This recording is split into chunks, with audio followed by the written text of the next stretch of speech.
রাত তখন প্রায় 10টা। একটা ব্যস্ত রাস্তার ধারে চায়ের দোকানে বসে ধোয়া ওঠা কাপটা হাতে চুপচাপ বসে আছে অনির্বাণ।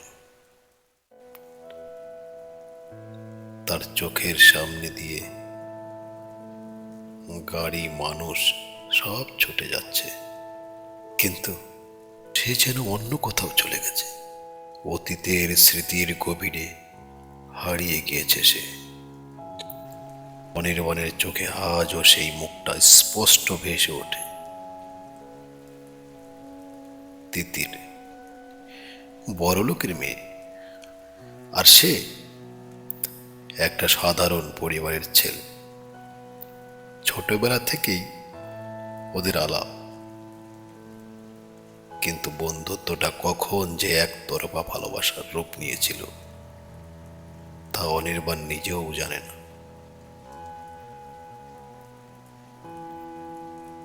তিতিরের বাবা ছিলেন এলাকার নাম করা ব্যবসায়ী। অনির্বাণ জানতো তার মতো ছেলের সাথে তিতিরের সম্পর্কের স্বপ্ন দেখা বিলাসিতা। কিন্তু ভালোবাসা কি কেবল বাস্তবতার মাপকাঠিতেই চলে?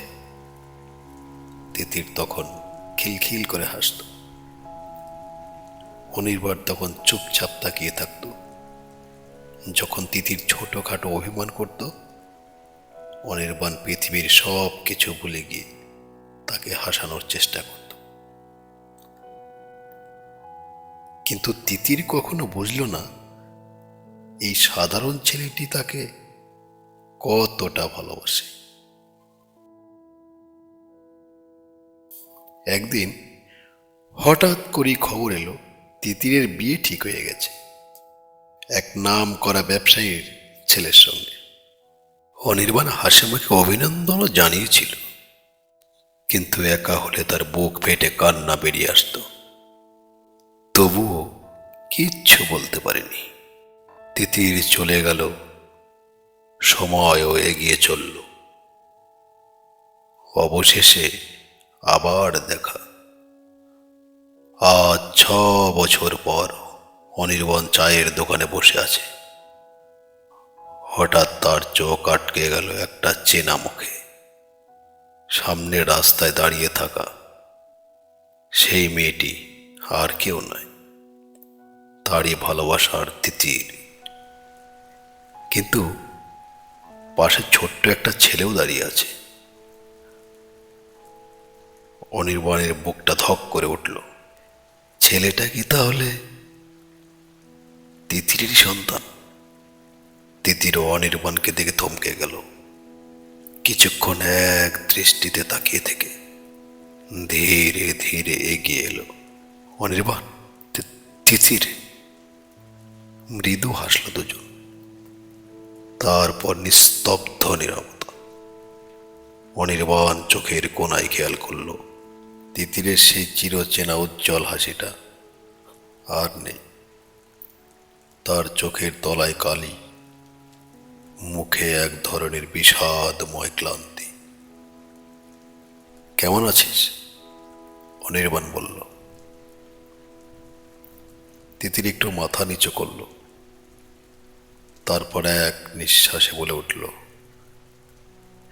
ভালো আছি। মানে সবাই তাই বলে। অনির্বাণ বুঝতে পারল সে হাসছে, কিন্তু সেই হাসির পেছনে কতটা চাপা কান্না লুকিয়ে আছে। ওটা তোর ছেলে বুঝি? তিতির মাথা নাড়ল। হ্যাঁ, ও রুদ্র। ছেলেটি ভদ্রভাবে অনির্বাণের দিকে তাকিয়ে থাকল। তোর হাজবেন্ড কেমন আছে? একটা চাপা হাসি দিল তিতির। ভালো, খুব ব্যস্ত। ব্যবসা নিয়ে সারাদিন ব্যস্ত থাকে। আ- আমি আমি তো ওর জীবনের শুধু একটা অংশ। হয়তো সেই কারণেই কথাগুলো বলার সময় তিতিরের গলা কাঁপছিল। অনির্বাণ কিছু বলতে পারল না, কারণ সে জানত বাস্তবতার কঠিন নিয়ম বদলানো যায় না। তোর সঙ্গে দেখা হয়ে বেশ ভালোই লাগলো, তিতির বলল। অনির্বাণ শুধু মৃদু মাথা নাড়ল। ছেলেটি মায়ের হাত ধরে বলল, মা চলো। তিতির ছেলের মাথায় হাত বুলিয়ে দিল, তারপর একবার অনির্বাণের দিকে তাকিয়ে বলল, ভালো থাকিস, সুস্থ থাকিস।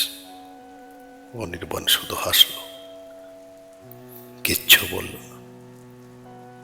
তিতির ছেলেটিকে নিয়ে চলে গেল।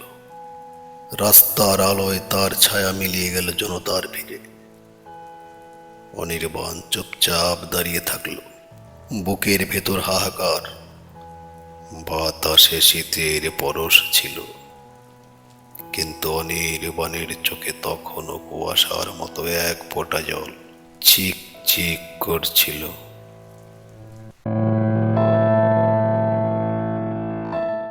এতক্ষণ শুনছিলেন আজকের ভালোবাসার গল্প, না পাওয়ার ব্যথা। সঙ্গে ছিলাম আমি সুদর্শন। যদি গল্পটি আপনাদের ভালো লেগে থাকে তাহলে আমাকে একটু সাপোর্ট করবেন। ধন্যবাদ।